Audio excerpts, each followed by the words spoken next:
Welcome back to the Real News Network. I'm Paul J.M. Baltimore.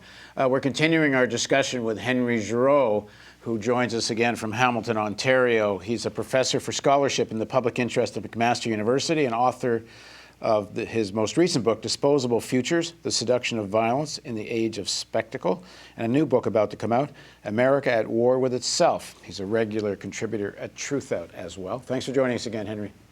It's a pleasure to be here, Paul. So in part one, we had a discussion about the rise of neo-fascism and whether or not Trump represents that and whether that's what's on display at the Republican convention. And we both came to the conclusion that it does. And if you haven't watched part one, you can, if you're watching live now you'll come down our website, you'll see part one. And if I suggest you do watch part one, because we're going to kind of pick up where that left off.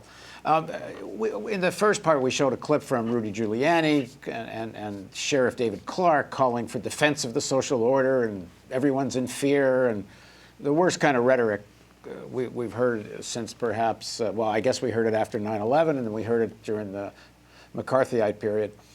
And of course, what we need is a stronger police force and a stronger military. The big lies in Rudy Giuliani's speech, especially about Saudi Arabia and Iran, and again, I say go watch part one. So the ability of Trump and his allies to look in the camera and just outright lie. I quoted this thing in a piece I did recently, which goes like this: "I reserve emotion for the many and reason for the few," and that's a quote from Adolf Hitler. And that's clearly what we're seeing on display in Cleveland. These guys know better. Giuliani knows it's not Iran that's funding this kind of terrorism. He knows it's been the Saudis and Qataris and maybe perhaps even in some ways the Americans themselves. Certainly during the Afghan war, they did directly. Millions of dollars, perhaps billions, went through Pakistan to Afghanistan, which helped nurture al-Qaeda and the Taliban and so on. These guys know that history. There was a small lie, which everybody's talking about, and while it seems kind of minor, I think it actually has a little more meaning to it, and that's Trump's wife, Melania, if I'm pronouncing it correctly, Melania, I'm sorry. Here's a little clip from her speech Monday night. From a young age, my parents impressed on me the values that you work hard for what you want in life, that your word is your bond, and you do what you say and keep your promise, that you treat people with respect. They thought and showed me values and morals in their daily life. That is a lesson that I continue to pass along to our son. And we need to pass those lessons. So I think everyone knows about us all for now. The language she used is almost word for word what Michelle Obama used at the Democratic Party convention about her husband, Barack Obama. And it's so obvious it's direct plagiarism, yet the Trump campaign this morning, Tuesday morning, denies that it's plagiarism or was lifted. As I say, it's word for word. I'm sure everyone has seen the comparisons by now. I thought it was worth talking about, Henry, because it's such an obvious lie, and yet they'll probably get away with just saying it's not, and their base of voters will simply move on and say blame it on the liberal media again. I mean, what I find interesting about that example is it's just one of many, as you've said many times, in which lying has become so normalized for Trump and his cohorts that the question of reality, the question of argument, the question of evidence, the question of thoughtfulness, the question of, in some way, trying to engage reason at its best, has become utterly superfluous. And I think that what this seems to suggest is that you have an administration that will create its own history by basically creating its own facts, because they don't care. And I think that what I find disturbing about that is they don't care because they can get away with it, that the media doesn't hold them up in the way that it should, that people aren't asking the hard questions. I mean, what Trump buys into, and we all know this, is that celebrity culture confers authority, and that you don't have to take people seriously who are part of that culture because we assume that they're not serious in the first place. He's now relegated that or elevated that assumption into a kind of central dimension of politics. and I think it's very dangerous. I mean, I think that when you give up on the Enlightenment and you sort of suggest that any form of thinking is an act of stupidity, then what that means, what that suggests in the long run around questions of policy, around questions of governance, around questions of how identities are being shaped, is that the truth doesn't matter. And basically what we're going to do is we're going to create a scenario where you'll never hold us accountable, because all the kinds of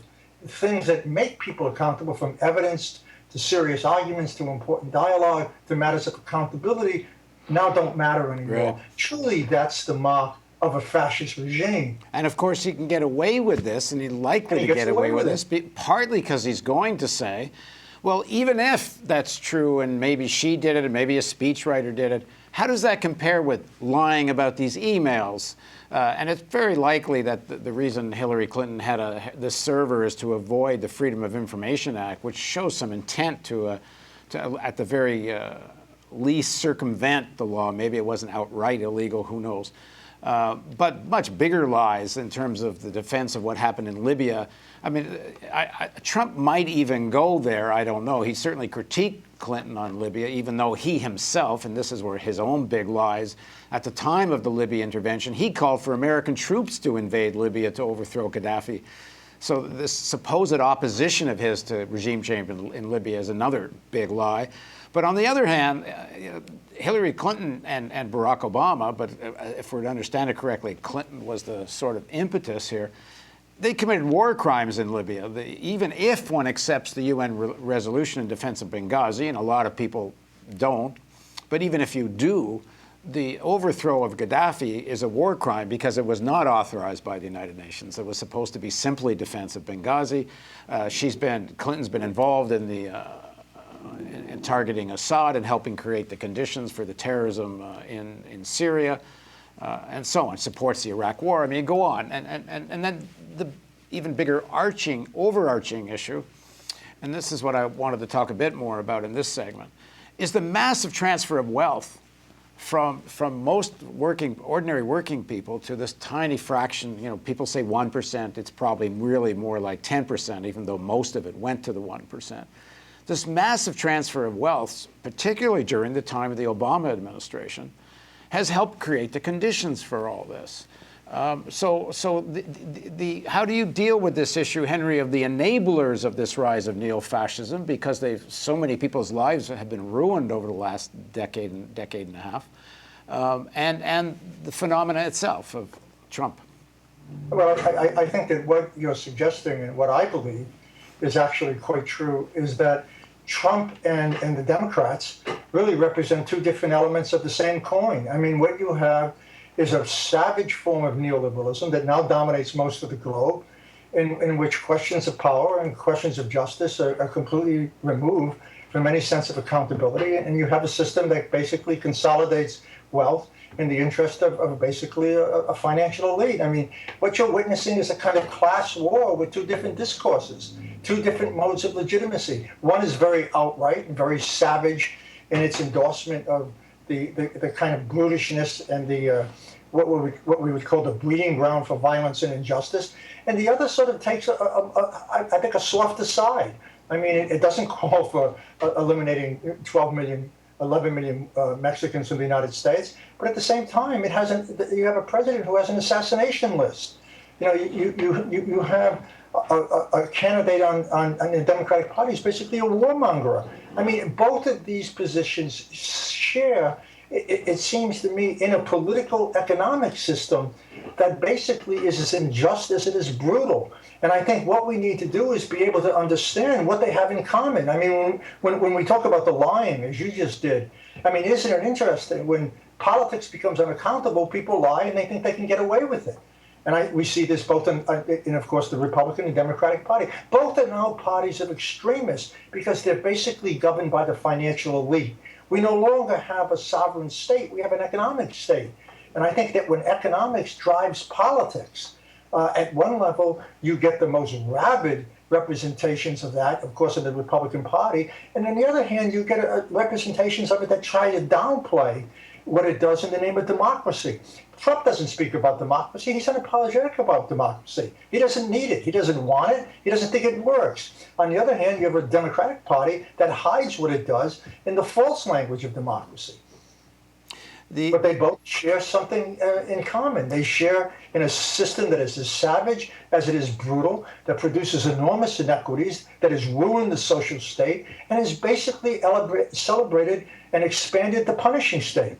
I don't just talk about militarization. To me, I'm more concerned about a society that increasingly criminalizes and militarizes all aspects of both foreign and domestic policy. And they both share in that. They both share in being forms, political representation and alliances of sections of the elites, of the billionaires.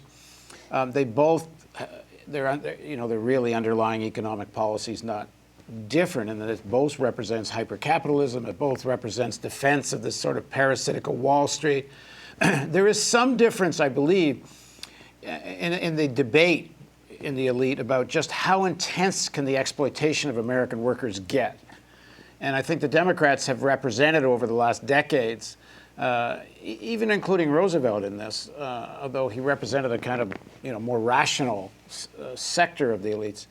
But there's a fight over how intense you can get, and Reagan, I think, represents the coming to consciousness of a section of the elites that the working class is actually quite weak now. The Soviet Union is no longer a model anyone believes in. It's starting to fall apart. Globalization is taking off. You're going to be able to play workers around the world against each other. You can up the ante on actually now targeting especially the upper echelons of the American working class. So you don't have to pay auto workers $26 an hour to start. Now you can pay them $14 an hour, which is what came out of the Obama saving of the auto industry. But there is still a difference here, and I think it's an important one. The constituency of the far right, of Trump, Republican Party, and as we talked about in the first segment, it's a constituency of the American public that is willing to accept a level of kind of overt fascism, a rhetoric that would support rounding up Black Lives Matter and putting them all in jail and charging them with conspiracy for terrorism. That's certainly the language we're hearing at the convention already, and from Sheriff David Clark that speaks, and others that directly try to connect the language of Black Lives Matter with the assassination of cops, even though there's not a shred of evidence of any of that. Quite the contrary. Black Lives Matter has made it clear that they have nothing to do and don't support anything like that. We know that it wasn't that long ago that there was an amendment to the NDAA, the act that authorizes the financing of the military, where there's an amendment where the Army itself could round people up and put them in detention camps. And in fact, again, here's the enablers of this sort of thing. Barack Obama signs off on that to even include U.S. citizens. But you can see this regime is, if it's a Trump regime surrounded by a David Clark and a Rudy Giuliani, I mean, these are the guys that would use that legislation to round people up. What I'm getting at is there is more danger here, and this language of greater evil and lesser evil. I think it's a mistake to even frame it that way. It's not a moral question, and evil's a moral category. This is a strategic, tactical question for people that are organizing to defend whatever democracy there is left and to try to move society forward to something new. That if these guys are in power, there's going to be far less room to move, because these are the guys that will make dissent illegal.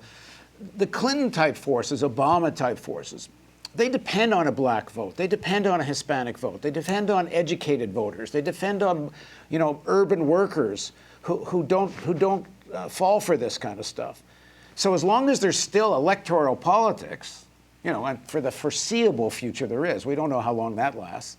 I actually think strategically it is better to have a Clinton-esque presidency. I mean, a Clinton presidency, but be truthful with everybody of what this all means. I actually completely agree with you. I mean, I think that Trump is a real immediate danger to the planet and to human existence. And I think any vote for him is far more dangerous than, let's say, a vote for Clinton. I mean, there are two things you've got to recognize here. I mean, at one level, you've got a system in which power is now separated from politics. The social contract is basically all but dead, certainly on the extreme right, meaning that power is global and politics is local. The people who now control the states, who control the nation states, are basically, global international organizations, whether we're talking about the IMF, the World Trade Organization. But I think that in Clinton, at least strategically, there was an attempt to sort of measure, to sort of weigh the ideals that Clinton gives lip service to against the reality of the politics that she produces. And that's an opening. And I think that we have to think in short-term and long-term strategies. And I think you pointed to this. I mean, at one level, in the short term, I think we have to put somebody in power at the moment that is not going to destroy the planet and end up putting everybody in a concentration camp or in a prison. I mean, that's a real danger. I mean, to think that what he can do to the Supreme Court and to claim that Clinton is just as bad as he is because she's a warmonger, I think is nonsense. I mean, as bad as she is, she's not Trump, and she's not the extreme right. But is she acceptable as a candidate for what it might mean to expand the possibilities of democracy? Absolutely not.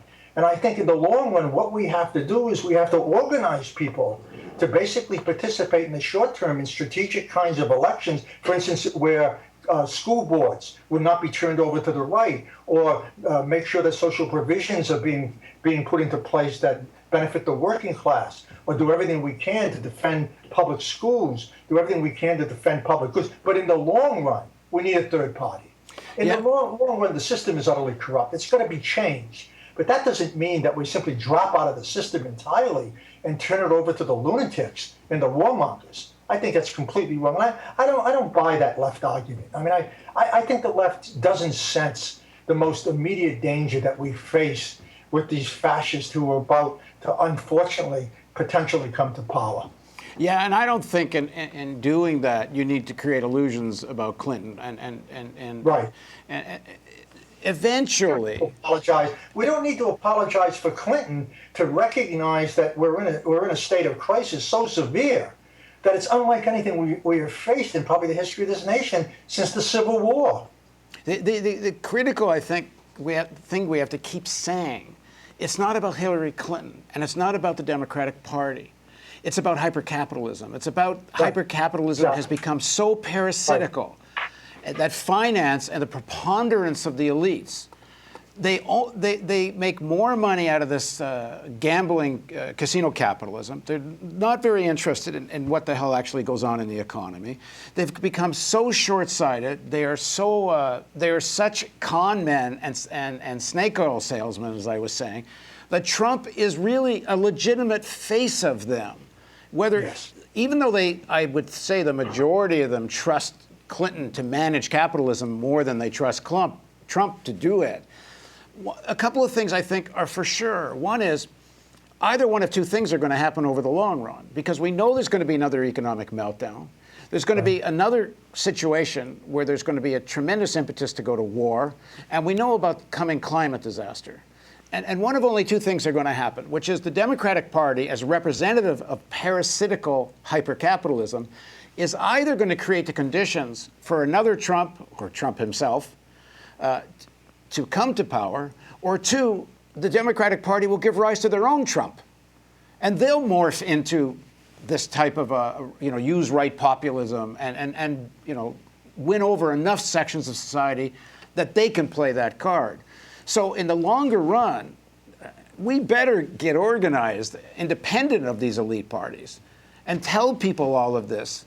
But in the shorter run, to say there's no difference between a Trump and Clinton to ordinary people in terms of their ability to get organized, it's an illusion. I mean, just go think about organizing under any of the dictators we know about, from Latin America to, you don't have to even go to the extremes of Hitler. You can find much more modern examples of it. Paul, you and I under Trump will be put in jail. No doubt. Under Clinton, we'll be ignored. But it seems to me that there's also another issue. I mean, there's also the possibility that the Democratic Party basically will recognize in some ways that the demographics and the mobilizations that are taking place all over the country have to somehow be addressed. And that might make it a party that's a little more, actually less parasitic than we assumed it and predatory that it might become. I don't know. I don't know if they'll embrace that New Deal sort of logic.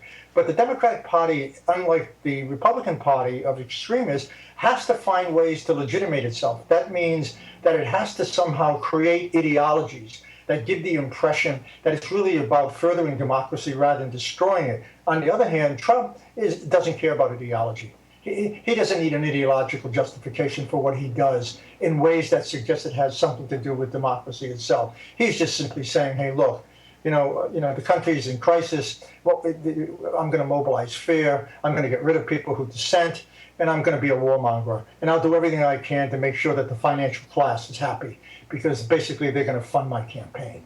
And I think that, as you say, the third way is to basically begin to mobilize people in ways that recognize that the real enemy here is not the Republican or Democratic Party. The real enemy here is finance capital.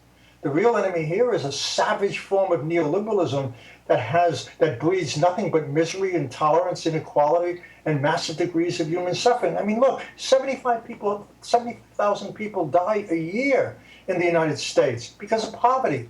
I mean, you have young people who have been completely written out of the script of democracy, burdened with debts, sort of told that all the problems that they face, they're responsible for. I mean, we've lost the ability to translate private issues into public concerns. And we need to mobilize in ways in which matters of education become central to politics itself. We need to convince people, the left needs to convince people that the problems that they're talking about are problems that people can identify with and recognize themselves in. That's going to take a long time. That's not going to happen tomorrow. And what's your take on what many people are turning to, the Green Party and Jill Stein's candidacy? I think the Green Party is one possibility. I think that we need a broader social movement. We need a movement that basically brings all factions of the left together. Those that are concerned about economic domination with those that are concerned about ideological domination, those that are concerned about the environment. I mean, we need, as you've said, we need a broad-based social movement. And I think while I think the Green Party is fabulous and important, I don't think its reach is wide enough. And I don't think that the banner under which it operates speaks to what I would call the emergence of the necessity for a discourse for radical democracy. Okay, well, we'll talk about that more another time, and perhaps we'll get somebody from the Green Party on to discuss it. Thanks very much for joining us, Henry. Okay, thank you, Paul. And thank you for joining us on the Real News Network.